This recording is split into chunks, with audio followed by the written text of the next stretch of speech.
This is Plant-Based Briefing, the top 7 alternative protein trends to watch for in 2022, Part 2, by Maille O'Donnell at gfi.org. And I'm Marian Erickson, and this is the curated content plant-based podcast, where I narrate a variety of articles on plant-based, compassionate, and eco-friendly living, with permission, in about 10 minutes or less every weekday. And today's post is a bit longer than that, so I've split it up into 2 parts. I read part 1 yesterday, and today I'm reading part 2. So if you haven't already listened, go back and listen to part 1 first, so this one will make sense. And before I get into it, I wanted to give a quick shout out for a review from CCH Vale from the United States. They wrote, "Plant-based briefing, very informative and easily relatable for someone who has absolutely no knowledge of the topics. Made me interested to learn more. Great job, Marian, impressive." Thank you so much for that review, and if anyone else out there would like to support the podcast, the best way to do so is to leave me a 5-star rating and a review on Apple Podcasts, and Spotify you can leave ratings now as well. And one other way to support the podcast is by sharing it with someone else. Send them an actual link to it, send them a link to plantbasedbriefing.com, or share it on social media. Thanks so much, and now let's get to today's plant-based briefing. The top 7 alternative protein trends to watch for in 2022, Part 2, by Maille O'Donnell at gfi.org. Number 4. Cultivated meat is expected to receive further regulatory approvals and launch in restaurants. As of January 2022, the only nation to approve the sale of cultivated meat is Singapore. In December 2020, Singapore granted regulatory approval to Good Meat's cultivated chicken. Good Meat is a subsidiary of Eat Just. In September 2021, Singapore again made history by green-lighting contract manufacturing facility Esco Aster to produce cultivated meat, and the city-state recently approved additional Good Meat cultivated chicken product formats. In 2022, more consumers may get their first taste of cultivated meat and seafood products. The U.S. Department of Agriculture, USDA, and U.S. Food and Drug Administration, FDA, have been actively working on a joint regulatory framework for cultivated meat since 2018. And several companies, including Upside Foods, Wild Type, and Blue Nalu, have indicated readiness to launch in U.S. restaurants as soon as they're given the green light. Number 5. Companies further embed sustainable practices within their supply chains as sustainability becomes top of mind for consumers and investors.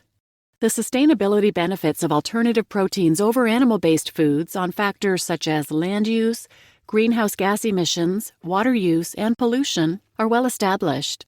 Compared to conventional foods, plant-based food production requires 86 to 99% fewer greenhouse gas emissions, 97 to 99% less land use, 70 to 99% less air pollution, 83 to 99% less toxic chemical pollution, and 95 to 99% less water use.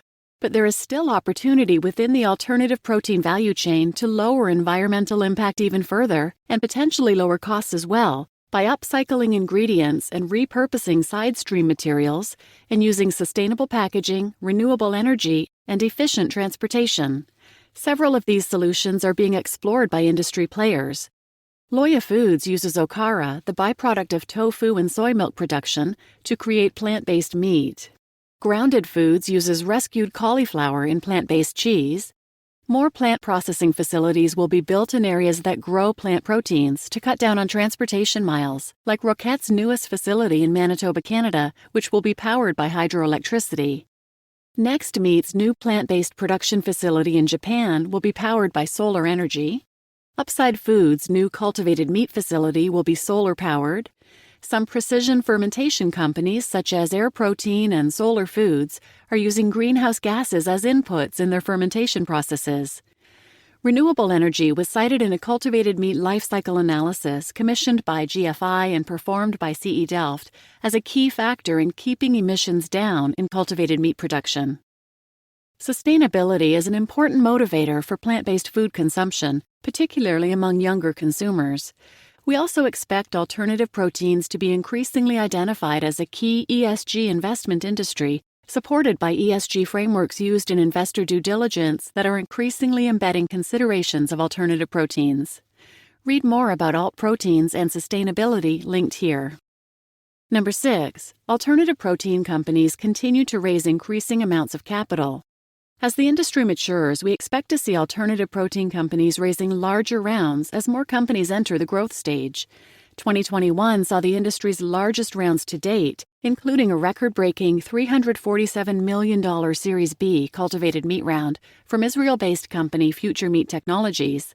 Multiple companies, including Impossible Foods, Eat Just, Motif Foodworks, LF Farms, Nature's Find, Perfect Day, The Every Company, V2 Food, and Notco, raised individual rounds in excess of $100 million, and most of them in excess of $200 million this year. As companies enter later stages, we also expect to see more IPOs and acquisitions in 2022. In 2021, Oatly, BioMilk, Vegans, Gosh Foods, Next Firm, and Better Mood joined the few alternative protein companies to go public. Several other companies, including Vivera, Piece of Meat, and Biotech Foods, were acquired by public companies.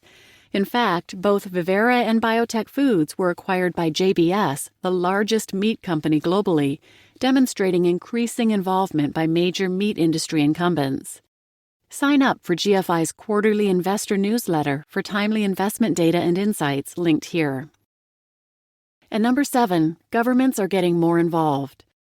Governments around the world, including the EU, Israel, and Canada, have granted over $66 million equivalent to alternative protein research projects. This figure is a fraction of the over $3.4 billion raised privately by alternative protein companies in the first half of 2021 alone. Public funding for research is essential to scaling the industry at the needed pace, and we expect to see more public funds dedicated to addressing high-priority infrastructure and research needs that will benefit the entire industry. Keeping global emissions below 1.5 degrees Celsius by 2050 is scientifically impossible without a transformation in global meat production. Plant-based and cultivated meat are long-term, durable solutions that are pro-climate, market-based, and well-positioned to help meet global climate goals. Alternative proteins also carry a myriad of public health and safety benefits beyond sustainability, including lowering the risk of antibiotic resistance and pandemics and promoting food safety and security. U.S. Representative and Appropriations Chair Rosa DeLauro agrees. Quote, "We should pursue parity in research funding for alternative proteins. The United States can continue to be a global leader on alternative protein science, and these technologies can play an important role in combating climate change and adding resiliency to our food system." Unquote. Read more about GFI's work securing public funding for alternative proteins here. You just listened to the Top 7 Alternative Protein Trends to Watch For in 2022, Part 2 by Maille O'Donnell at gfi.org. And I'm Marian Erickson, and this is Plant-Based Briefing. And this whole alternative proteins concept is so exciting for individual health, for sustainability, for animals, of course, and for public health, pandemics, and antibiotic resistance. And there are plenty of other episodes about alternative proteins if you're interested. Cultured Meat, you can listen to episodes 8, 9, or 23. Plant-based meat, you can listen to episodes 59 and 114. Fermentation, you can listen to episodes 170 and 171. And for pandemic risk, you can listen to bonus episode 1, episode 157, and 164. And I'll link all those in the show notes.